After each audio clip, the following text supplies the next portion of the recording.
विश्व के सभी मानवों को वैद्य गुरुदेव मिश्र का नमस्ते। Life style and world peace YouTube channel में आप आते हैं, इसके लिए ढेर सारी साधुवाद, बहुत सारी बधाइयाँ।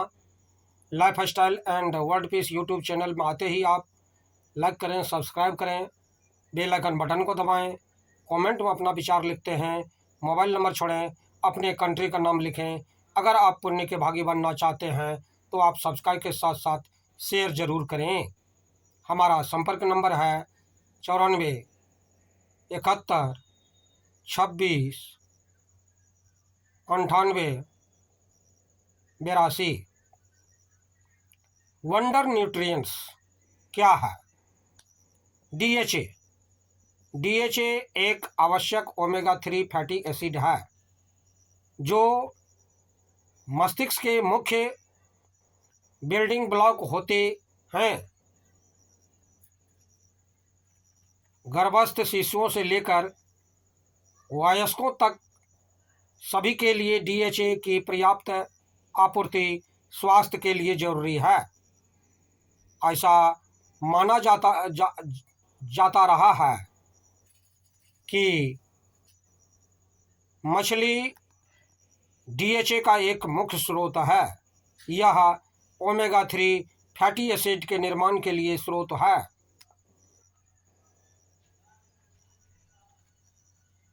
असल में मछली के शरीर में डीएचए नहीं बनता, बल्कि वह सूक्ष्म शैवालों को खाकर डीएचए प्राप्त करती है। अतः इससे लाख गुना अच्छा है अलसी तीसी। तीसी का नियमित सेवन करने वाले को मांसाहारी का कोई भी सामान खाने की जरूरत नहीं है। सूक्ष्म शैवाल। तो डीएचए लेने के लिए हम मछली का तेल क्यों खाएं, जब सूक्ष्म शैवाल समुद्री पौधे में डीएचए होता है और यह शाकाहारी भी स्रोत भी है। डीएचए शिशुओं के मस्तिष्क के विकास के लिए बहुत ही जरूरी होता है। वैज्ञानिकों के अनुसार गर्भावस्था के दौरान गर्भस्थ शिशु के मस्तिष्क का लगभग 70% विकास हो जाता है। गर्भवती स्त्री द्वारा लिया गया डीएचए गर्भ में पल रहे शिशु के ब्रेन में इकट्ठा हो जाता है। वह उनके ब्रेन के विकास में महत्वपूर्ण भूमिका निभाता है। शिशुओं के जन्म के बाद शुरू के 2 वर्षों में भी उनके मस्तिष्क का बड़ी तेजी से विकास होता है। इसलिए शिशुओं के लिए डीएचए की आपूर्ति व गर्भावस्था और स्तनपान के दौरान माताओं को मिलने वाला न्यूट्रिशन व भ्रूण शिशुओं के विकास में एक मुख्य भूमिका निभाता है। विकासशील भ्रूण और नवजात शिशुओं का शरीर डीएचए नहीं बना सकता, अतः वे इसके लिए अपनी माताओं पर निर्भर होते हैं। वे गर्भावस्था के दौरान प्लेलेट्स, प्लेसेंटा द्वारा और जन्म के बाद मां के दूध से डीएचए प्राप्त करते हैं। मां के रक्त में डीएचए की मात्रा और गर्भ में पल रहे बच्चे की आंखों व ब्रेन के विकास में सीधा संबंध सिद्ध किया हुआ है। गर्भावस्था व स्तनपान कराने के दौरान मां में डीएचए का सप्लीमेंटेशन भ्रूण और शिशुओं के लिए डीएचए की उपलब्धता बढ़ाता है और उनके विकास के कई आयामों जैसे आँखों, हाथों और मांसपेशियों की छोटी छोटी गतिविधियों के तालमेल का कौशल और किसी चीज़ पर ध्यान केंद्रित करने की अवधि में सुधार कर सकता है।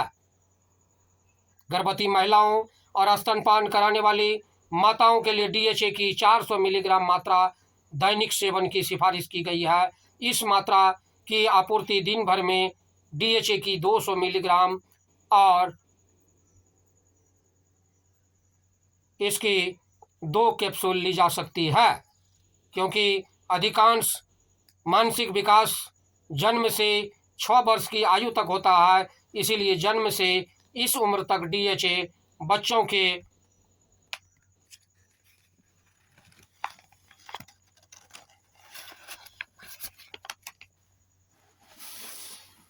लिए जरूरी होता है। गर्भावस्था में जन्म के बाद शुरू के दो वर्षों तक शिशु अपनी मां के दूध से डीएचए प्राप्त करते हैं, लेकिन 2 वर्षों की आयु के बाद उसके लिए ऊपरी आहार में डीएचए प्राप्त करना जरूरी होता है। क्योंकि विभिन्न खाद्य पदार्थों में पर्याप्त डीएचए नहीं होता, अतः जन्म के 2 वर्ष तक के बच्चों को रोजाना सूक्ष्म शैवाल से प्राप्त 50 मिलीग्राम डीएचए न्यूट्रिशन सप्लीमेंट द्वारा देना चाहिए। 2 से 6 वर्ष तक के बच्चों को डीएचए 100 मिलीग्राम मात्रा सप्लीमेंट के रूप में रोज देना चाहिए। ब्रेन के विकास में मदद के अलावा 50 मिलीग्राम प्रतिदिन डीएचए का सेवन ब्रेन को पर्याप्त बनाने के लिए रिकमेंडेड है। डीएचए बच्चों की याददाश्त, एकाग्रता और संज्ञानात्मक कार्यों में भी सुधार कर सकता है। डीएचए वयस्कों की सामान्य मानसिक कार्य क्षमता के लिए भी जरूरी है, वह उसे बढ़ाने में भी मदद कर सकता है। वयस्कों के ब्रेन में डीएचए की कमी से उम्र के साथ होने वाली सोचने समझने की क्षमता की हानि बढ़ती है। वह तंत्रिका तंत्र को धीमे धीमे नष्ट करने वाले अल्जाइमर रोग का जोखिम बढ़ाता है। कोलेस्ट्रॉल व ट्राइग्लिसराइड के स्तर को घटाकर हृदय गति और रक्तचाप को सामान्य रखने और हृदय का स्वास्थ्य सुधारने में भी डीएचए अहम भूमिका निभाता है। जीवन के सभी चरणों में डीएचए एक महत्वपूर्ण न्यूट्रिएंट्स है, इसलिए हमें डीएचए से भरपूर आहार जरूर लेना चाहिए। डीएचए बहुत कम खाद्य पदार्थों में होता है, इसीलिए शारीरिक आवश्यकताओं की पूर्ति के लिए डीएचए युक्त सप्लीमेंट लेना चाहिए। मांसाहारी स्रोत स्वास्थ्य के लिए बहुत ही हानिकारक है, इसलिए हमें बिना जेलेटिन बने कैप्सूल वाले डीएचए का प्रयोग करना चाहिए। इससे इसके स्वास्थ्यकारी लाभों को प्राप्त करने के लिए प्रत्येक व्यक्ति को 200 मिलीग्राम डीएचए लेना चाहिए। अंतर्राष्ट्रीय उत्पादनों से यह भी सिद्ध हो गया है कि गर्भवती महिलाओं और स्तनपान कराने वाली माताओं के लिए भी इसका सेवन सुरक्षित है और बहुत ही कल्याणकारी है। बंधु, हमारी चैनल में आते हैं, इसके लिए ढेर सारी शुभकामनाएं। आप अगर पुण्य के भागी बनना चाहते हैं तो आप सब्सक्राइब के साथ साथ शेयर जरूर करें। धन्यवाद, नमस्कार।